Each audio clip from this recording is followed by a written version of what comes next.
नमस्कार, फाइटर समाचार में आपका स्वागत है। पेश आज 16 मई शाम 4 बजे राजस्थान की खास खबरें। प्रधानमंत्री नरेंद्र मोदी ने अपनी 5 देशों की यात्रा के पहले चरण में संयुक्त अरब अमीरात का दौरा किया।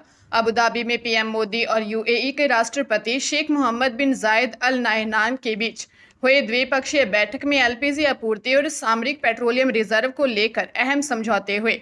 दोनों देशों ने रणनीतिक रक्षा सहयोग के लिए एक नए ढांचे पर भी हस्ताक्षर किए। इसके साथ ही यूएई ने भारत में $5 अरब यानी करीब 48,000 करोड़ रुपए के निवेश की घोषणा की। पीएम मोदी ने हालिया अमेरिका ईरान युद्ध के दौरान यूएई पर हुए हमलों की कड़े शब्दों में निंदा की और कहा कि भारत हर परिस्थिति में यूएई के साथ मजबूती से खड़ा है। करीब 2.5 घंटे के इस संक्षिप्त दौरे के बाद पीएम मोदी नीदरलैंड के लिए रवाना हो गए। नीट यूजी 2026 पेपर लीक मामले में सीबीआई ने पुणे से केमिस्ट्री प्रोफेसर पीवी कुलकर्णी को गिरफ्तार किया है, जो कई साल से पेपर सेटिंग पैनल में था। सीबीआई का दावा है कि कुलकर्णी ही पेपर लीक का मुख्य सोर्स है, जिसने अप्रैल में छात्रों को जो सवाल जवाब लिखवाए वे परीक्षा से मैच हुए। इस नेटवर्क में शामिल मनीषा वाघमारी ने क्लास कराई, धनंजय ने सवाल सीकर और जयपुर भेजे तथा शुभम ने टेलीग्राम पर सवाल ट्रांसफर किए। दिल्ली की विशेष कोर्ट ने आरोपी धनंजय लोखंडे को 6 दिन की सीबीआई रिमांड पर भेज दिया है। सीबीआई एनटीए अधिकारियों की भूमिका की भी जांच कर रही है। एनटीए की सख्त निगरानी और तलाशी के बावजूद सवाल बाहर आने पर सुरक्षा व्यवस्था पर गंभीर सवाल खड़े हुए हैं। इसके अलावा विदेशों में बने 14 परीक्षा केंद्रों पर 8 दिन पहले पेपर पहुंचने से वहां से भी लीक होने की आशंका जताई जा रही है।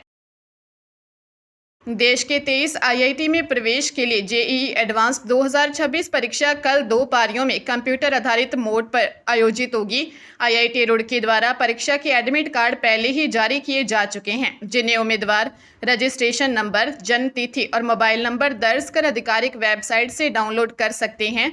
परीक्षा की पहली पारी सुबह 9 से 12 और दूसरी पारी दोपहर 2:30 से 5:30 बजे तक होगी। परीक्षा के माध्यम से देश के 23 आईआईटी संस्थानों की करीब 18,000 सीटों पर प्रवेश मिलेगा। परीक्षा के बाद 21 मई को रिस्पांस शीट और 25 मई को प्रोविजनल आंसर की जारी होगी, जिस पर 26 मई तक आपत्तियां ली जाएंगी। अंतिम परिणाम 1 जून को घोषित होगा। परीक्षा में शामिल होने वाले 2.5 लाख पात्र छात्रों को एडमिट कार्ड के साथ वैध आईडी प्रूफ लाना अनिवार्य है। राजस्थान लोक सेवा आयोग द्वारा 20 सितंबर को आयोजित होने वाली एसआई भर्ती 2021 की पुनः परीक्षा के लिए आवेदन संशोधन की प्रक्रिया शुरू हो गई है। आयोग 3,83,097 अभ्यर्थियों को 30 मई तक अपने registered mobile number, email ID और पत्राचार का पता अपडेट करने का अवसर दे रहा है। यदि किसी ने एसएसओ आईडी बदल दी है तो वह फेच एप्लीकेशन फॉर्म विकल्प से पुराना डेटा ट्रांसफर कर सकता है। इस परीक्षा में केवल वही अभ्यर्थी बैठ सकेंगे जो पूर्व में दोनों प्रश्न पत्रों में उपस्थित रहे थे। आयु और शैक्षणिक योग्यता की शर्तें मूल विज्ञापन के अनुसार ही रहेंगी। जिन अभ्यर्थियों को कोई संशोधन नहीं करना है, उन्हें भी अनिवार्य रूप से केवाईसी प्रक्रिया पूरी करनी होगी। इसके लिए एडिट मोड में जाकर लाइव फोटो, हस्ताक्षर और अंगूठा निशानी की सहमति देकर ओटीपी के जरिए फाइनल सबमिट करना होगा। जयपुर एसीबी मामलों की विशेष कोर्ट ने महिला पुलिस थाना दौसा से 5 साल पहले रिश्वत से जुड़े केस में तत्कालीन एएसआई सुमन राजपूत एवं महिला सलाह व सुरक्षा केंद्र में काउंसलर रेणु बाला को 3 साल की जेल और 20-20 हजार रुपये जुर्माने की सजा सुनाई है। लोक अभियोजक मंजुला जैन ने बताया कि 30 दिसंबर 2020 को सेकराय तहसील निवासी सुरेश चंद ने एसीबी में शिकायत दी थी कि पति पत्नी के विवाद में महिला पुलिस थाना दौसा में उसके खिलाफ परिवाद दर्ज हुआ था। इसकी जांच एएसआई सुमन राजपूत के पास थी। इस मुकदमे में मदद के लिए उसने परामर्शदात्री रेणु बाला के जरिए 5,000 की रिश्वत मांगी। ट्रैप से पहले ही सूचना लीक होने के चलते वह विफल रहा, लेकिन सत्यापन के दौरान हुई बातचीत के रिकॉर्ड होने तथा प्रार्थी शिकायतकर्ता के पुख्ता बयान देने से रिश्वत की मांग प्रमाणित हो गई। पाली जिले के शिवपुरा थाना क्षेत्र में अंधविश्वास के चलते 11 वर्षीय मासूम आरिफ की हत्या करने का सनसनीखेज मामला सामने आया है। शादी न होने से परेशान 25 वर्षीय आरोपी शेरू खान ने एक कथित तांत्रिक के बहकावे में आकर इस जघन्य वारदात को अंजाम दिया। जब 5वीं कक्षा का छात्र आरिफ मदरसे से घर लौट रहा था, तब आरोपी उसे बेला फुसला कर बाइक से जंगल में ले गया। वहां उसने बच्चे के हाथ पैर बांधकर उसकी हत्या कर दी। हत्या के बाद आरोपी खुद पीड़ित परिवार को गुमराह करने की कहानी बनाता रहा, लेकिन पुलिस पूछताछ में वह टूट गया। पुलिस ने आरोपी शेरू खान को गिरफ्तार कर लिया। घटनास्थल से तंत्र मंत्र की सामग्री भी बरामद हुई है और पुलिस अब उस तांत्रिक की सरगर्मी से तलाश कर रही है जिसने शेरू खान को इस वारदात के लिए उकसाया था। हनुमानगढ़ की स्पेशल पोक्सो कोर्ट ने नाबालिग का अपहरण कर दुष्कर्म करने के 5 साल पुराने मामले में दोषी ऋषि कुमार और फहरीश को 20 साल के कठोर कारावास की सजा सुनाई है। विशेष न्यायाधीश ने बेलोल नगर निवासी दोषी पर 1,32,000 रुपये का जुर्माना भी लगाया है। यह मामला 21 मार्च 2021 का है, जब टाउन थाना क्षेत्र से 15 वर्षीय छात्रा लापता हो गई थी। पुलिस जांच में सामने आया कि आरोपी ऋषि उसे बाजार ले जाने के बहाने बाइक पर बैठाकर जबरन लुधियाना ले गया था। वहां उसने पीड़िता को 2 महीने तक बंधक बनाकर रखा और जान से मारने की धमकी देकर कई बार दुष्कर्म किया। पुलिस ने 2 माह बाद किशोरी को दस्तयाब कर आरोपी को गिरफ्तार किया था।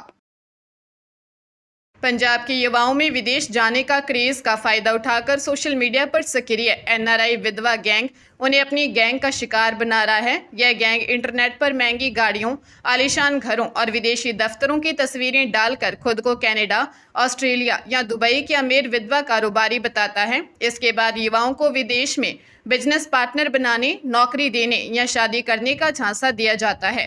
ऐसे ही 3 मामलों में ठगों ने रामा मंडी के मनप्रीत से फर्जी इन्वेस्टमेंट एग्रीमेंट के नाम पर 24 लाख रुपए ऐंठ लिए। वही शेफ अमनदीप के से फर्जी वीज़ा इंटरव्यू के जरिए 31 लाख रुपए और गिरकिरत से दुबई में ट्रेड लाइसेंस के नाम पर 37 लाख रुपए की ठगी की गई। पीड़ितों ने इस जाल में फंसकर अपने पुश्तैनी जमीन, जमा पूंजी और मां के गहने तक गंवा दिए। पुलिस इन मामलों की जांच कर रही है।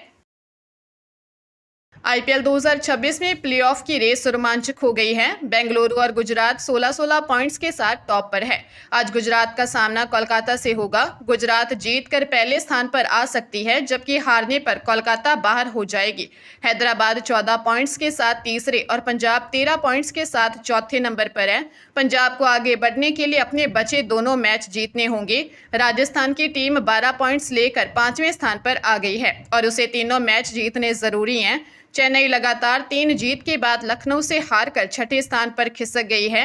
चेन्नई को अब हैदराबाद और गुजरात को हराना होगा। दिल्ली की टीम 10 पॉइंट्स के साथ बेहद मुश्किल स्थिति में है और उसे बड़ी जीत की ज़रूरत है।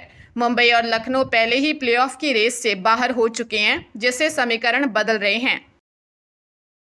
बूंदी में नैनवा मार्ग पर बारातियों से भरी पिकअप पलटने से 14 वर्षीय मासूम की मौत हो गई, जिससे शादी की खुशियां पल भर में मातम में बदल गई। ककरिया गांव में स्यावता गई बगरिया समाज की बारात से लोग हंसी खुशी पिकअप में लौट रहे थे।